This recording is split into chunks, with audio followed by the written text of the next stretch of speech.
What's up, everybody? Welcome back to another video on my channel. My name is Josh Fan of ShowMeFootball.com, and today I have a very special guest, Sterling Holmes of 810 Radio and ESPN Kansas City. Sterling, how are you doing today? And tell everyone where they can find you on social media. I'm on my second cup of coffee, so I'm doing pretty good. I'm running around, but I'm doing good. I'm in my parents' house right now. That's where, but you know what? We're doing good. You can find me on Twitter at HomestretchKC. That's where all my stuff is. So if you find me there, you'll find my dumbass saying stupid stuff. It's perfect. Yeah, no, I was very excited to get you on today because I've been meaning to get you on for a while, but obviously, I mean, you get busy with other stuff and then it kind of gets put on the back burner, but I'm glad I could finally get you on. But obviously, the Chiefs are coming off a pretty devastating loss to the Baltimore Ravens on Sunday Night Football, a game in which, it's been a game that we've seen a lot. The offense does their job. I mean, they put up 35 points. Obviously, one of the touchdowns was from a Tyrann Mathieu pick six, so that wasn't necessarily from the offense. But they put up 35 points, and then the defense goes ahead and gives up 36, and you lose the game. I mean, they could have won if Clyde Edwards-Helaire doesn't fumble the ball. I mean, you know the story, and we'll talk all about that. But the big storyline coming out of that game was the defense. Like, what the heck is going on with the defense? Like, they looked pretty solid last year, especially towards the end of the year. And this year, I mean, people have joked, this looks like a Bob Sutton defense. This looks like 2018, and you can't really argue with them. But one of my big concerns that, I was really hoping this would have been fixed by now, but the defensive line just didn't get any push up front in the run game or in the pass rush department. My big criticism is the defensive line and the pass rush department. I thought there were opportunities this past offseason for Brett Veach to go out and get a veteran pass rusher, specifically on the edge. Now, he did bring in former Seahawks defensive tackle Jarran Reed. So far, Reed hasn't really given you that production, and then they moved Jones out to edge, of course. But as we saw, that's kind of an issue because Jones gets kind of lost on RPO situations, and against the run, I haven't been impressed so far. And you're really just relying on Chris Jones to do mostly everything when, like I said, you could have went out and gotten a Melvin Ingram. You could have went out and gotten a Jadeveon Clowney or one of those veteran guys. And I felt like the Chiefs just kind of sat on their hands. Former Chief Justin Houston was also available. Would have been very nice. Yeah, and when you look back and see Melvin Ingram PFF, and he's just been destroying it. Again, 2 games, small sample size. Right. Would have been nice to have when you see Jarran Reed 2 tackles against a team who ran the ball however many times they ran it, and he was in the field the majority of the time. That's brutal. I'm with Chris Jones moving to edge. This was my main concern. I said it whenever it was getting talked about. I said, sure, he's going to get a lot of sacks. Mm-hmm. It's going to look good until you see him in the run game.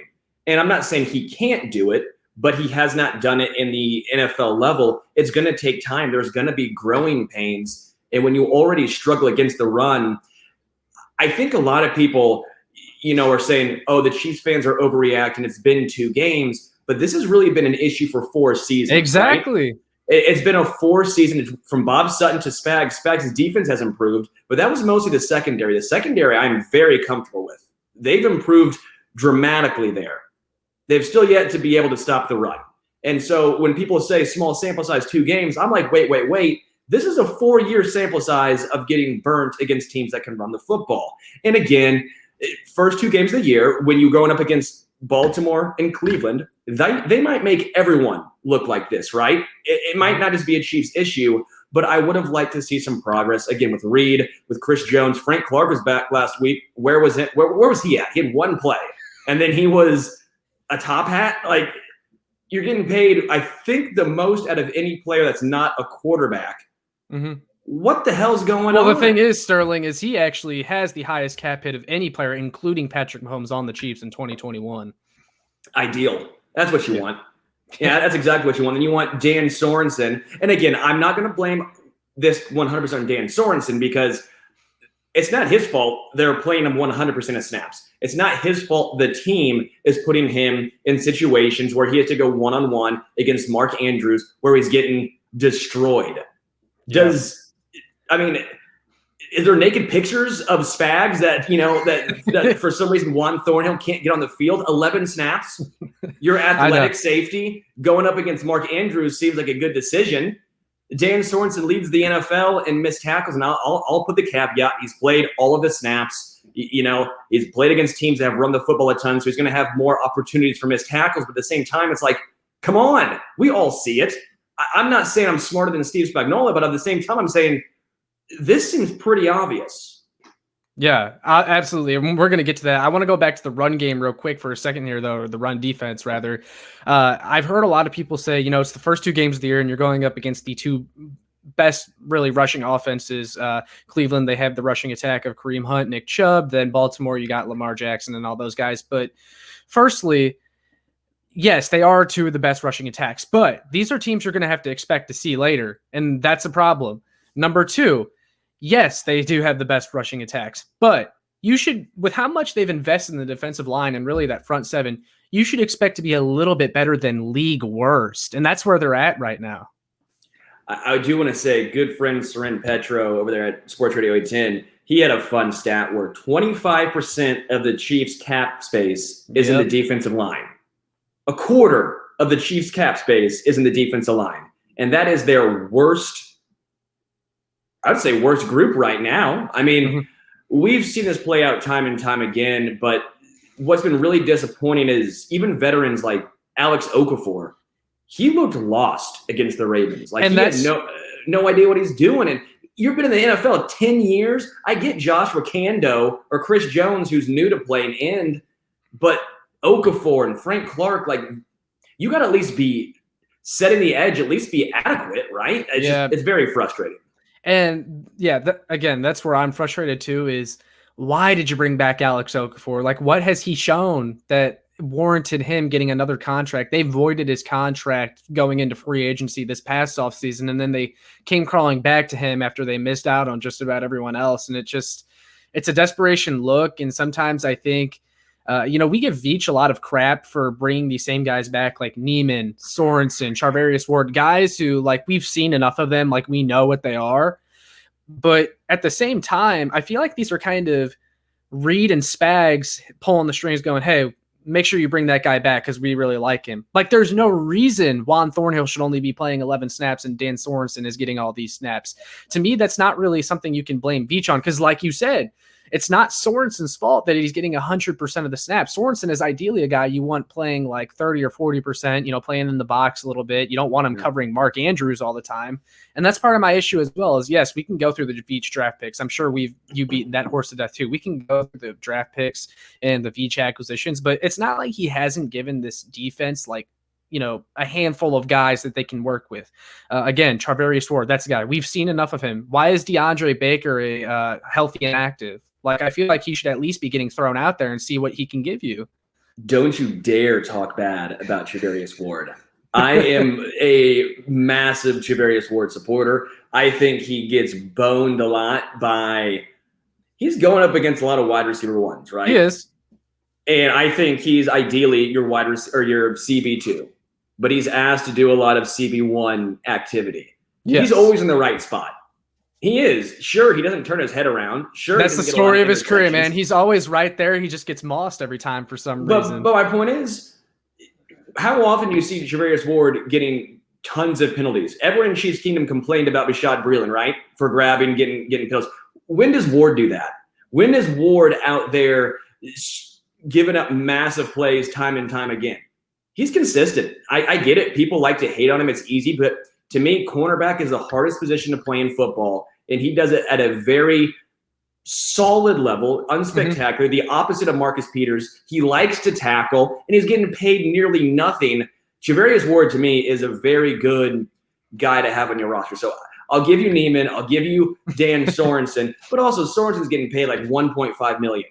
Ben Neiman's the veteran minimum. You're not going to bring in Pro Bowlers on the veteran minimum.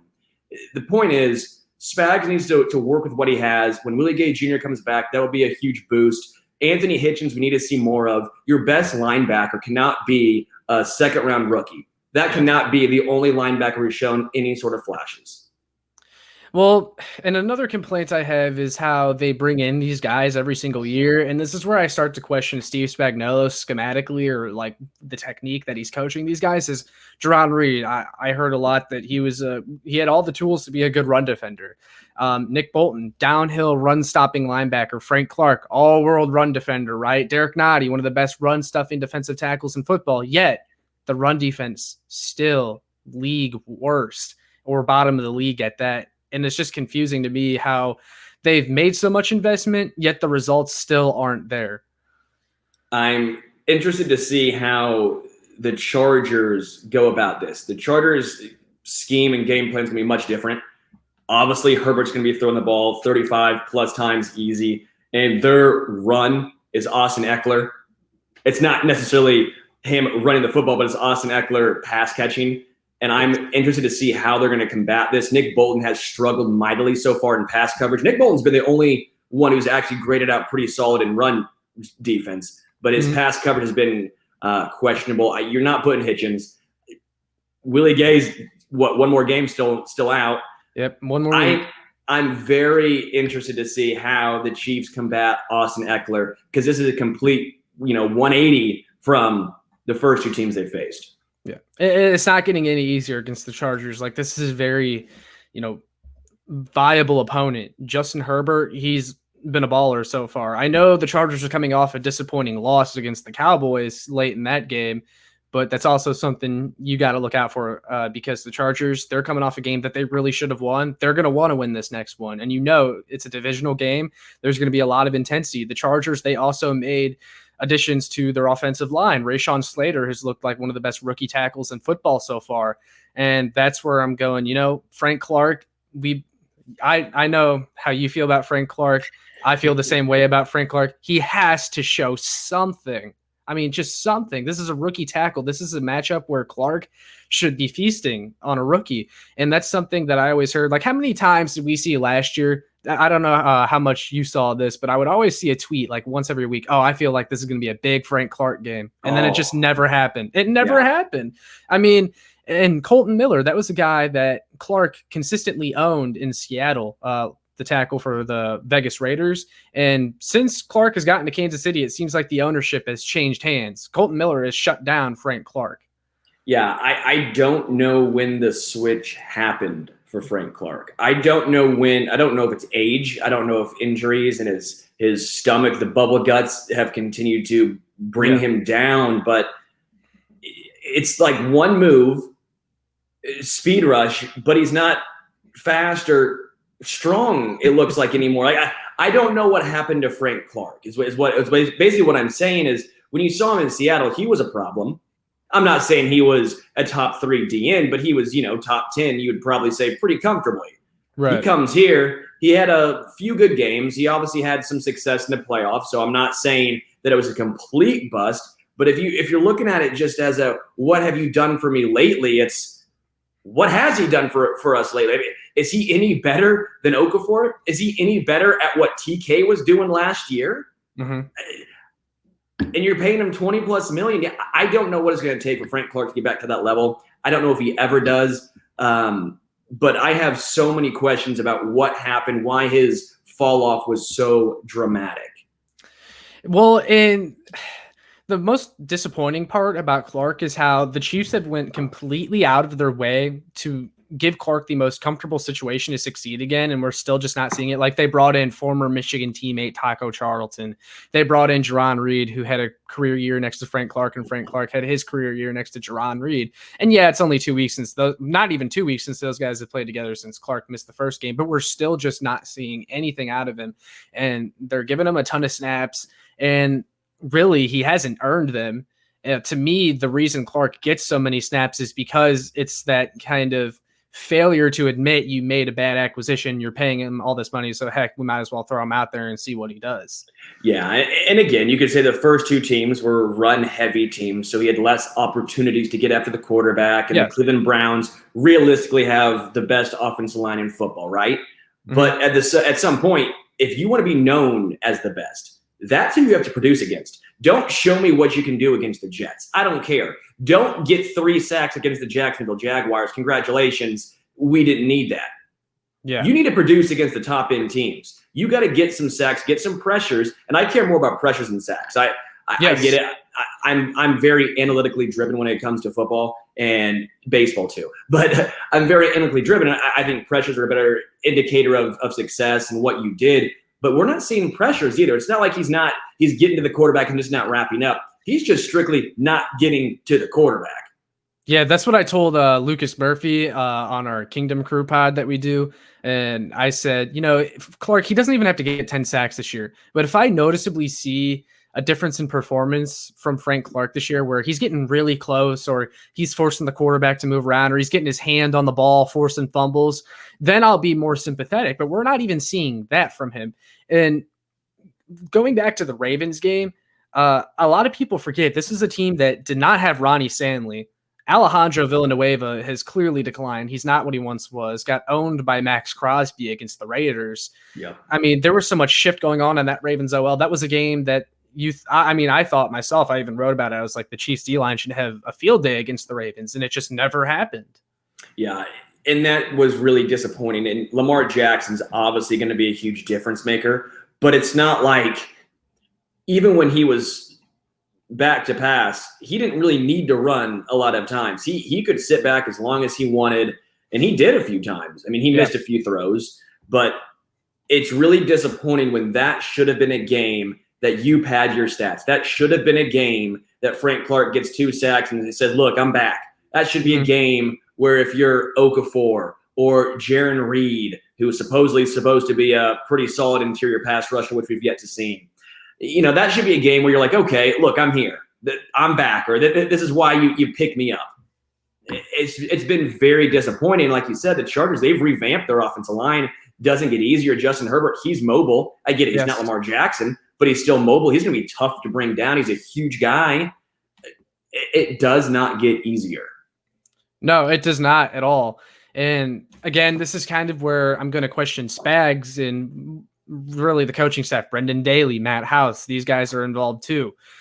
What are they teaching these guys schematically or technique wise? It makes it so hard for them to get their hands on the ball carrier or to get pressure on the quarterback. Because like Jaron Reed, that's a guy who had success in Seattle. I understand they cut him because he wasn't playing up to his contract there, but this was a guy who, if I'm not mistaken, had about 6 sacks last year. So where's that at, And the Chargers, it doesn't get easier at all.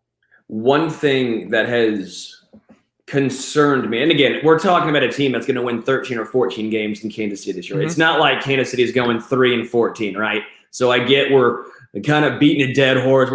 But at some point, you have to have some sort of accountability, because we've seen the Chiefs get burnt in the playoffs by teams who can run the football, who, when the Chiefs can't stop a nosebleed, we've seen that's how they have fallen. So you want to get out in this early and see if they can correct this. But this team and defense is built on playing man defense, right? That's why they have these lanky, athletic quarterbacks. That's why you have Charvarius Ward. That's why you have L'Jarius Sneed. I want to apologize to Charvarius Ward again, because I do criticize him a lot, but something that I've noticed with this coaching staff is they don't let him go up and press the receivers like he's best at. They ask him to play a lot of zone too, and that's not Ward's thing at all. Yeah, it's so frustrating because this team is built on you. All your guys are meant for man defense. This is why you draft these guys. This is what they're best at. And then you don't let them do their best attributes. You don't let them be physical. I mean, Charvarius Ward is a physical corner. Does a great job at that. When you put him in zone, he struggles there, right? You know this. So just to me, that is something that's very frustrating to watch. And I get it. I'm not saying I know more than Spags. I understand that he is a Super Bowl winning defensive coordinator on multiple teams. I understand. But I'm not going to sit blindly by and watch a team look completely outmatched defensively and just sit here and say, great job, Spags. We're not cheerleaders. We're here to break it down and see what we see. And I've just seen nothing great this year. No. Well, and going back to Spags and, I think a lot of Chiefs Kingdom actually feels like they're smarter than Spags in one aspect, and that's Sorensen versus Thornhill. Talking about that one more time. I don't know if you saw right before this, but Spags was asked at his press conference today specifically, like, why isn't Thornhill playing? And he said that the idea of putting Thornhill in for Sorensen would have been a quote-unquote panic move. And to me, it's like, come on, Spags. Like, are we watching a totally different game? He even went on to say, well, Thornhill played a lot week 1 because Matthew was out. And sure, I get that. And they're saying, well, Thornhill needs to still improve in these areas. Whatever you have to say, I get it. He's trying to have Sorensen's back. I understand. You're not going to throw Sorensen under the bus, a veteran like that. You're not doing it. But we can all see this. We all have eyes. We're all watching the game. We know what's going on. We know you're just saying this because of Dan Sorensen. Sprinkle more Thornhill in. He even said we're playing too much of our base defense. Instead of having the 3 safeties, they played just Sorensen and Matthew. And I understand that, but still doesn't mean Sorensen doesn't need a series off. I truly don't understand it. I don't know if Thornhill is and again, no reports of this, 0 reports, but is he a malcontent in practice? Like, is he a me guy? I don't see that. Thornhill seems to always do and say the right things, so I have 0 idea what is going on. Yeah, me neither. And I understand the frustration.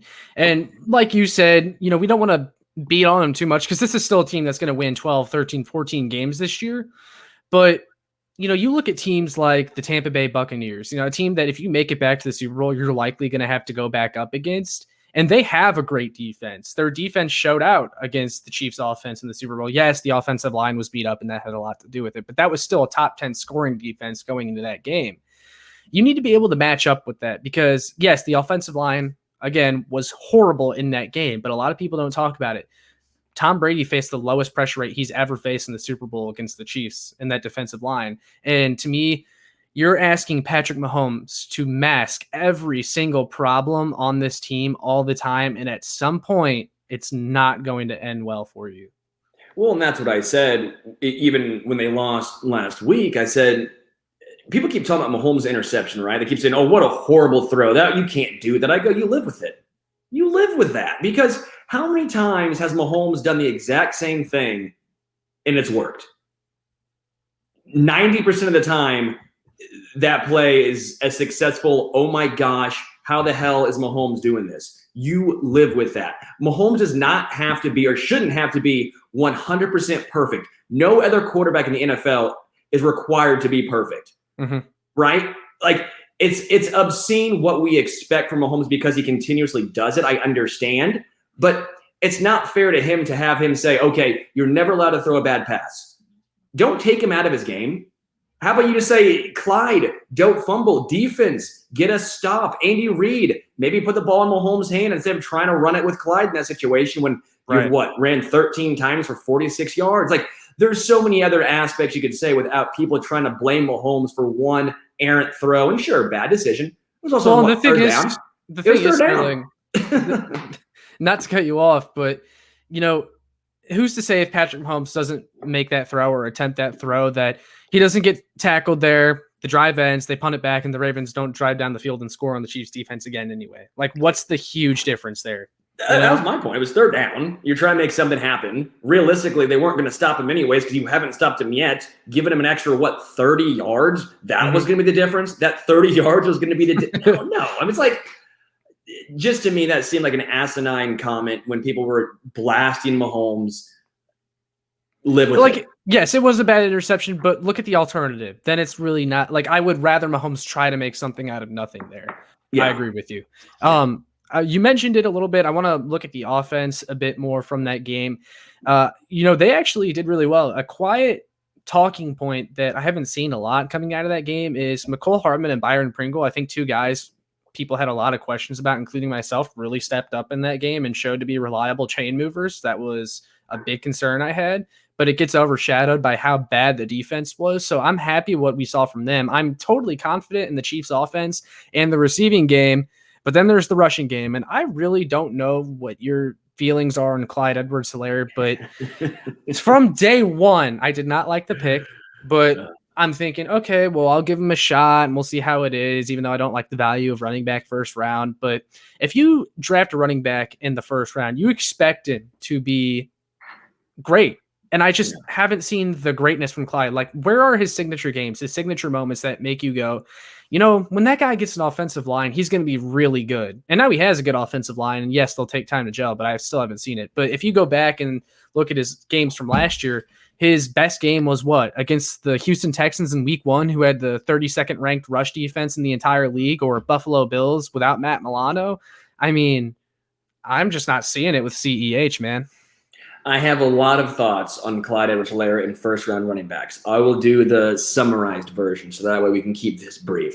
Yeah. I always hate the value of a running back in the first round. Clyde was no exception, even if he was my personally favorite running back coming out of college. The value just not there still. I don't know if he has no acceleration. I don't know if he has poor vision.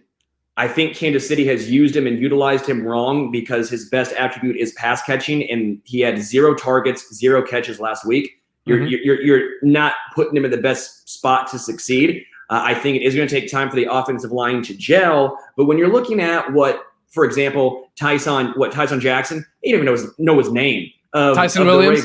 Williams. I actually compared their stats real quick because I don't know if you have researched it at all.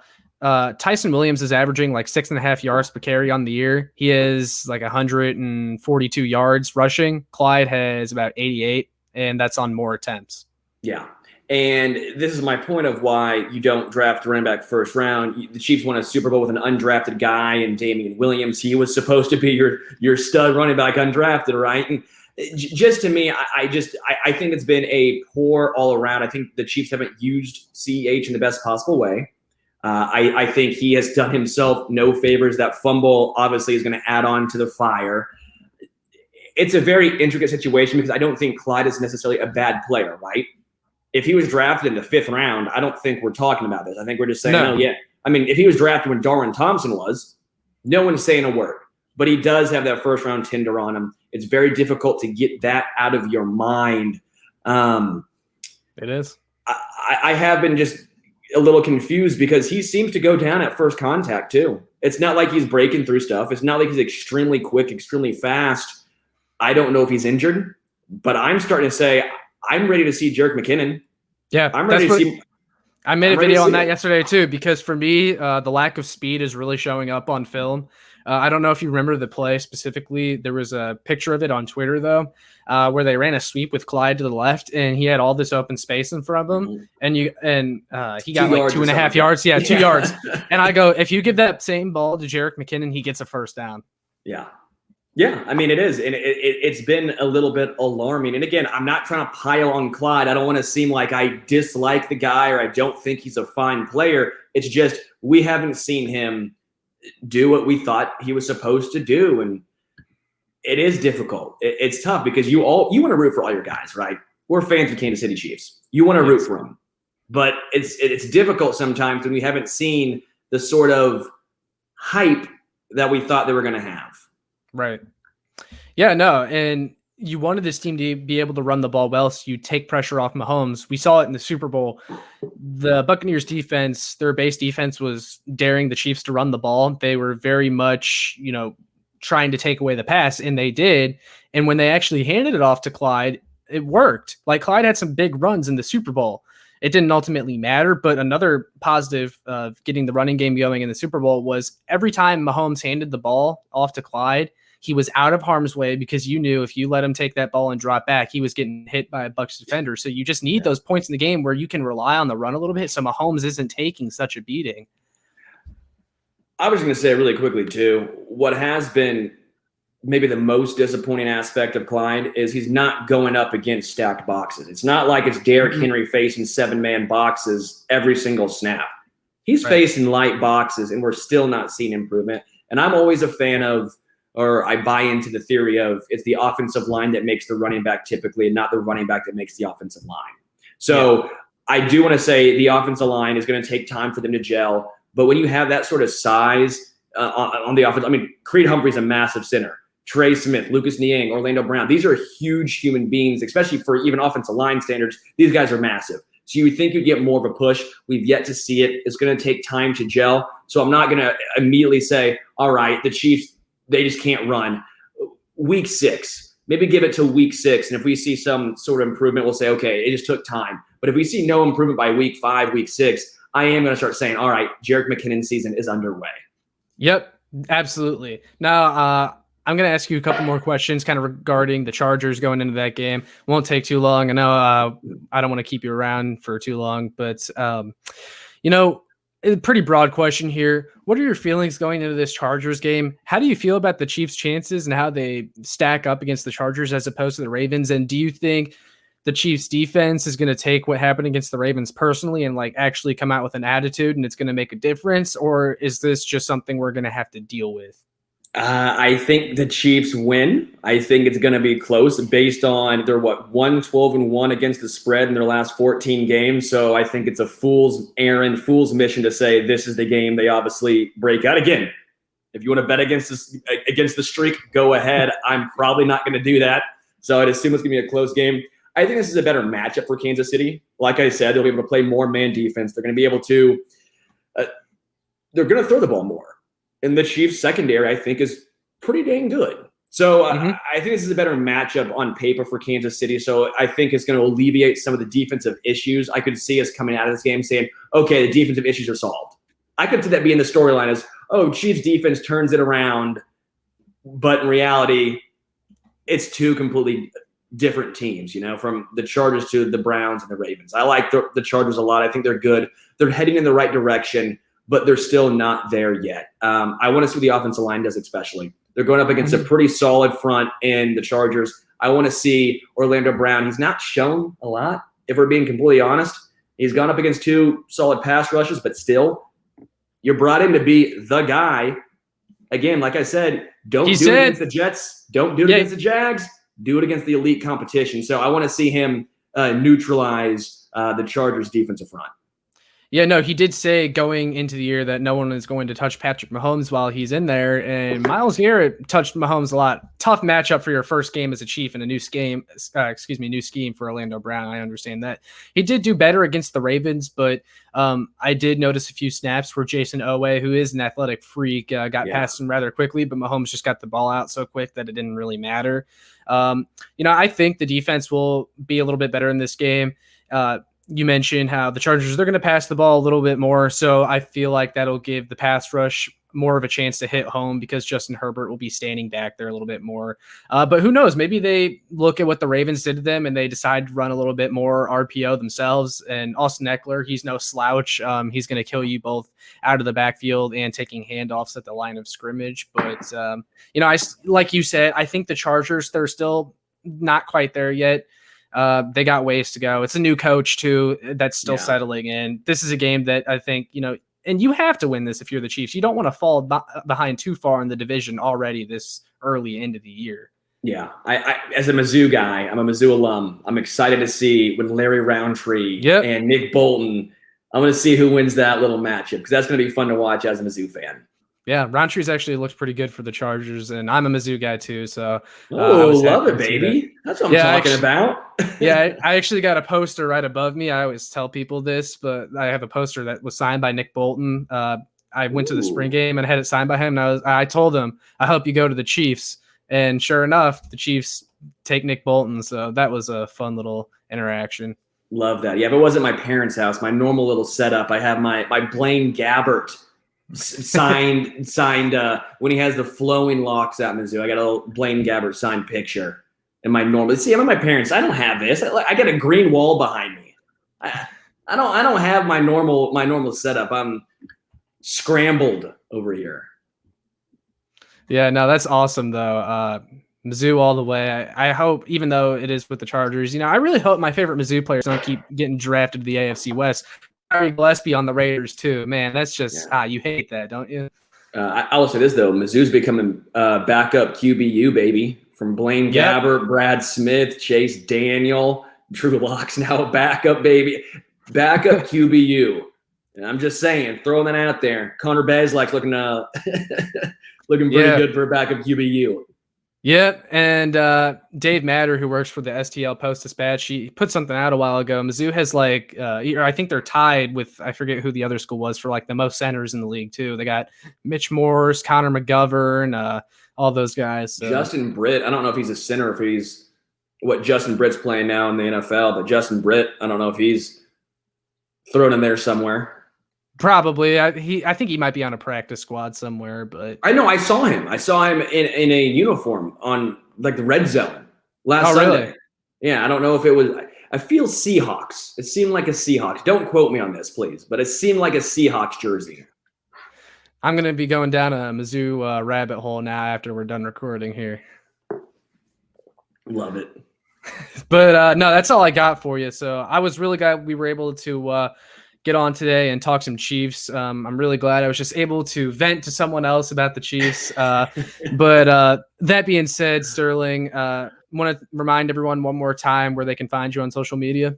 Yeah, thanks, man. A lot of fun. I'm really glad to be here. At HomestretchKC on Twitter. You go there, you'll find all my stuff. Do stuff for Sports Radio 810, ESPN Kansas City, Arrowhead Addict.